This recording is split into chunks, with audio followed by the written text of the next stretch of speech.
1,00,000 మంది శివభక్తులతో కలిసి మహారుద్రాక్ష పూజలో పాల్గొనండి. వెంటనే కాల్ చేసి మీ పేరును నమోదు చేసుకోండి. నమస్తే రమ్మగారు. నమస్తే జయ. రమ్మగారు, సాధారణంగా వ్రతాలని, నోములని ఇవన్నీ చేసుకుంటూ ఉంటాం కదండి. అయితే వీటి మీద చాలా అనుమానాలు ఉంటాయండి, సందేహాలు కూడా. ఎవరిని అడగాలో తెలియదు. మనకు తోచిన విధంగా చేసేద్దామంటే ఒకలాంటి భయం. మనం ఏమైనా తప్పు చేస్తున్నామేమో, దీనివల్ల ఏదన్నా కీడు జరుగుతుందేమో, ఇలాంటి అనుమానాలు ఉంటాయి. ఎలా నివృత్తి చేసుకోవాలి? చాలా సింపుల్ సమాధానం జయ దీనికి.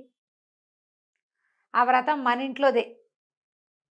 మన అమ్మ చేసింది, మన అమ్మమ్మ చేసింది, మన నాయనమ్మ చేసింది, మన అత్తగారు చేసింది, అత్తగారు చేసింది. అప్పుడు ప్రశ్నలేవి డౌట్స్ వాళ్ళే చెప్తారు అన్నీ.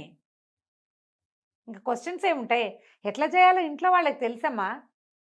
నువ్వు శనగపప్పు వేసి సొరకాయ కూర చేస్తావు, నీకు వచ్చు. భలే చెప్పారు రమ్మగారు. కదా? వచ్చు నాకు. వచ్చు నీకు. అదే నేను అరటికాయ శనగపప్పు వేసి చేస్తా. వచ్చా నీకు? వచ్చండి. అది కూడా వచ్చా? వచ్చు రమ్మగారు. నీకు రాని ఒక కూర నేను చేస్తాను. అది పనసపట్టు కూర చేస్తా శనగపప్పు వేసి. అస్సలు రాదండి. ఇప్పుడు నువ్వేం చేయాలి? మిమ్మల్ని అడిగి తెలుసుకోవచ్చు కదా. కదా? మీ ఒకవేళ- దాకా ఆగు, ఒకవేళ నేను అందుబాటులో లేకపోతే మా ఇంట్లో ఎవరికన్నా వచ్చామో కనుక్కుంటాను. తర్వాత ఇప్పుడైతే ప్రెజెంట్ అయితే యూట్యూబ్ని అనుసరిస్తాను. కదా వచ్చావు కరెక్ట్ ట్రాక్లో. నువ్వు చేసేది నీకు ఈజీ. అవును. కూరైనా, నారైనా, పూజ అయినా, పునస్కారమైనా నేను చేసేది నాకు ఈజీ. నేను చేసేది నువ్వు చేయాలన్నా, నువ్వు చేసేది నేను చేయాలన్నా మన ఇద్దరం వేరే వాళ్ళని ఎవరినైనా అడగాలి. ఆ చేసేటప్పుడు డౌట్ వస్తే ఏది ముందు ఏది వెనక, చింతపండు వేసాక శనగపప్పు వేయాలా, శనగపప్పు వేసాక చింతపండు వేయాలా, రెండు వేసాక వేయాలా, తాలింపు దింపాక వేయాలా, ఎన్ని వచ్చినాయి డౌట్లు కదా. అవును. స్వధర్మే నిధనం శ్రేయ, పరధర్మో భయావహ. ఎల్లప్పుడూ కూడా మన ఇంట్లో ఉండే వ్రతం చేసుకోండి, మన అమ్మకి తెలిసింది చేసుకోండి, మన అత్తయ్య చేసింది చేసుకోండి. మీకు ఏ భయము లేదు, ఏ అనుమానము లేదు, ఎవరిని ఎప్పుడు ఎక్కడ అడగరు. లేదా ఎవరైనా నాబోటి పెద్దక్కయ్య ఫలానాది చదువుకోండి అని చెప్తే నన్నే అడగచ్చు. చాలా మంచిది, పంచాయతీ స్తోత్రం చదువుకోండి అని అడిగాం అని చెప్పాం. చెప్తే మీరు మెసేజ్లో అంటే మేము స్నానం చేయకపోయినా చదువుకోవచ్చా అని అడగచ్చు అనమాట కదా. ఇవి కాకుండా ఎవరో చెప్పారు, మేము వాళ్ళు ఫలానా వాళ్ళు 7 శనివారాలు వ్రతం చేసుకున్నారు, వాళ్ళకి భలే కలిసి వచ్చింది అని. అది నువ్వు 5వ చెవితో విన్నావు, అక్కడికి 4 చెవులు మారేయింది అది. ఇప్పుడు నీ డౌట్ వచ్చింది, నన్ను అడిగితే నేనేం చెప్తాను? నేను కాదుగా ఆ వ్రతం చేసింది. దాని గురించి మాట్లాడింది కూడా మీరు కాదు. నేను చెప్పలేదు, నేను చేయలేదు, చెందలేదు, నాకు తెలియదు. నేనేం చేయాలి? పోనీ నువ్వేం చేస్తావు? నీకేమో వ్రతం అయితే చేసేసుకోవాలి, వాళ్ళకి కలిసి వచ్చిందిట, మనకు కూడా కలిసి వస్తుందిట అనిపిస్తుంది. కానీ చేయటానికి భయం, ఎక్కడో తప్పు చేసేస్తామేమో, పొరపాటు చేసేస్తామేమో కదా. కాంప్లికేటెడ్గా చేసుకోవద్దు ఇలాంటి వాటిని. 7 శనివారాల వ్రతం అనేది మాటకు చెప్పా. అది కాకపోతే వైభవలక్ష్మి వ్రతం కావచ్చు, లేకపోతే సంతోష్ మాధ వ్రతం కావచ్చు. ఓ పుస్తకం కొనుక్కోండి దానికి సంబంధించింది. ఆ పుస్తకాన్ని తప్ప మనుషుల దగ్గరికి వెళ్ళద్దు. మళ్ళీ ఇవి కాకుండా స్త్రీల వ్రతాలు బోల్డని ఉంటాయి. ఆడ వ్రతాలు, మార్గశిర గురువార వ్రతం అని, పూతాంబూలం, పండుతాంబూలం, 16 ఫలాల నోములు, బోల్డని నోములు ఉంటాయి. వాటన్నిటికీ కూడా అవన్నీ మన ఇళ్లలో ఉంటాయి. లేదా దానికి స్త్రీల వ్రత కథల పుస్తకం ఒకటి ఉంటుంది. పుస్తకంలో ఉన్నది తూచే తప్పకుండా పాటించండి, మీకు ఏ భయము ఉండదు. ఇవి కాకుండా ఏం చేస్తామంటే పుస్తకంలో ఉన్నది చదువుకుంటామా, నా సొంత అనుభవమే చెప్తా.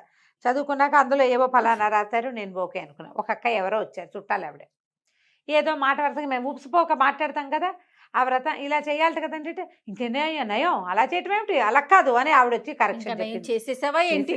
అలా కాదే అంది. అనగానే దక్కుబడింది. అప్పుడు ఈవిడోడు చెప్తోంది, పుస్తకంలో ఇంకోటి ఉంది. ఎలా ఇప్పుడు ఒక దిటం చేసుకొని ఆల్ ఈజ్ వెల్ అనుకుని నేను బుక్నే ఫాలో అవుతా. ఇప్పటిదాకా నేను పుస్తకంలోనే చూసా. ఇప్పుడు కదా ఈవిడ వచ్చి కరెక్షన్. ఆవిడ వాళ్ళ ఊళ్ళో అలా చేస్తారు కాబోరు, మా ఊళ్ళో ఇంతే అని చెప్పాలి. అనుమానం పెనుభూతం. ఎప్పుడు కూడా విషయాల్ని కాంప్లికేటెడ్ చేసుకోకండి. పూజలు, దేవుడు వ్యవహారాల్లోనమ్మా కొన్నిటికి నియమాలు ఉంటాయి. కొన్ని పూజలకి మార్గశిర గురువారం మెతుకు తినకూడదు, ఏదైనా ఏమీ తినకుండా పూజ చేసుకోవాలి. అదొక్కటి స్ట్రాంగ్గా పాటించండి చాలు. సంతోష్ మాతకి పులుపు తినకూడదు. పూజ పొద్దునైనా చేసుకో, సాయంత్రం అయినా చేసుకో, ఏం పర్వాలేదు, నీ వీలు. పులుపు తినకూడదు అనేది నియమం. ఇంకో దాంట్లో మాట్లాడకూడదు. మాట్లాడకుండా ఉండు. ప్రతి దానికి ఒక నియమం రాయబడుతుంది. ఆ నియమం ఒక్కదాన్ని గట్టిగా పాటించి మిగిలిందంతా దేవుడికో దండం పెట్టుకుని అపరాధ శాస్త్రాన్ని క్రియంతే అహర్నిశం మయ దాసోయమితి మాం మత్వ క్షమస్వ పరమేశ్వరి, లేదా క్షమస్వ పరమేశ్వర, క్షమస్వ జనార్దన. మనం కృష్ణుడో రాముడికో ఎవరి పూజ చేసుకుంటున్నామో వాళ్ళని జనార్దనుడని, పరమేశ్వరి అమ్మవారు, పరమేశ్వరుడు అయ్యవారు. క్షమించు. నన్ను దాసుడుగా భావించి అపరాధ సహస్రాలు చేసినా కూడా 1000 తప్పులు చేసినా నన్ను క్షమించు అని అపరాధం చెప్పుకుని శక్తి అనుసారం చేస్తాను. పత్రం పుష్పం ఫలం తోయం ఏది ఇచ్చినా భగవంతుడు స్వీకరిస్తాడు. అనుమానాలు పెట్టుకుని భయంతో ఎక్కడ ఏదైనా పిల్లాడు పడిపోతే ఇదేదో చేసాం, అది దేవుడు దుర్మార్గుడు కాదమ్మా, అంత కటికవాడు కాదు దేవుడు. మనం పూజ సరిగా చేయకపోతే పడేసేవాడు కాదు, అలా అవ్వదు.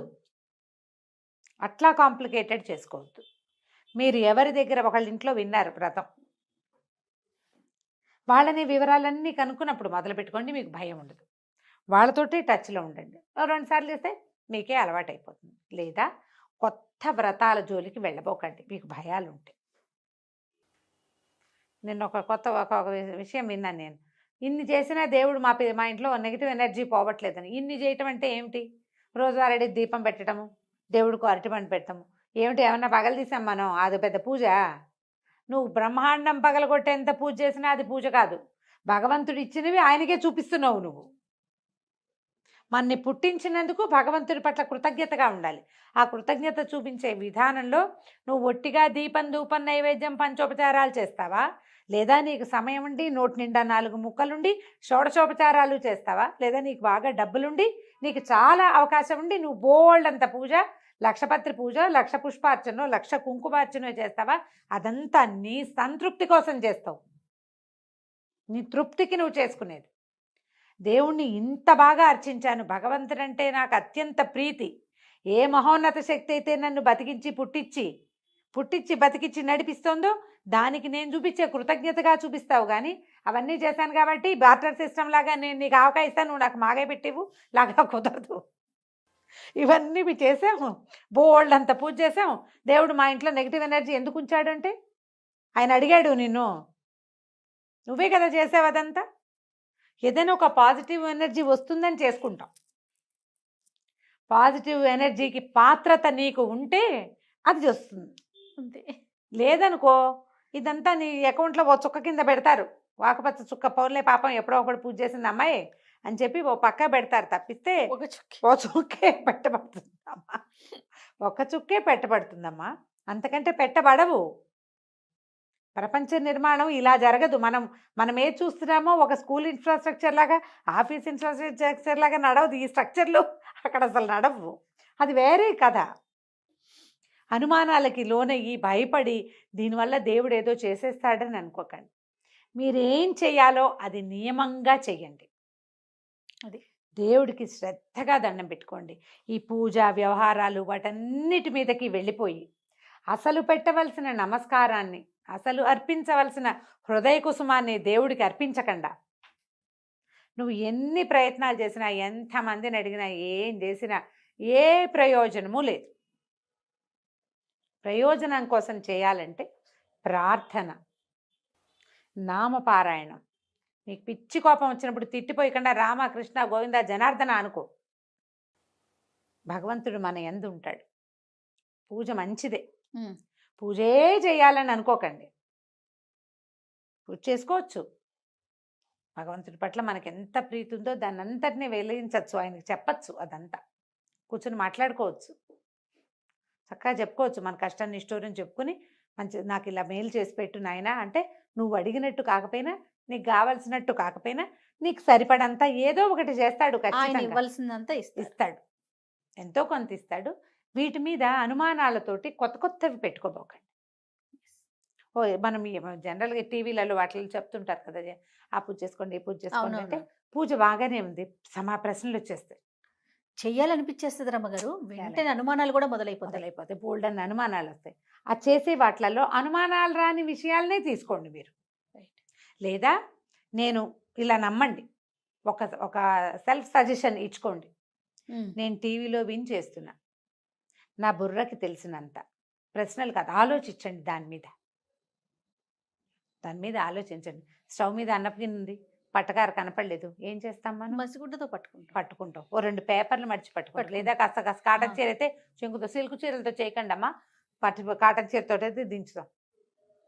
స్టవ్ ఆపేసి 2 పళ్ళేలతోటైనా ఏదో ఒక మార్గం ఉందా, ఆలోచిస్తాం. ఇలాగే అనేది కాదు కదా, అట్లాగే వీటికి కూడాను నాకు చేతొచ్చినట్టు చేస్తానని చక్కగా చేతైనట్టు చేసుకోండి. మీ మార్గం మీది. భక్తి మార్గాలన్నీ అలాగే ఉంటాయి. అలా కాదు, వ్రతాలు అవి ఉంటాయి, పుస్తకాలు ఉన్నాయి అనుకోండి, చక్కగా పుస్తకాన్ని ఫాలో అయిపోండి, అంతే. ఏం భయం ఉండదు. అప్పుడు కాంప్లికేటెడ్గా చేసుకోవద్దు జీవితాన్ని. Right. Thank you so much రమగారు. నమస్తే. నమస్తే.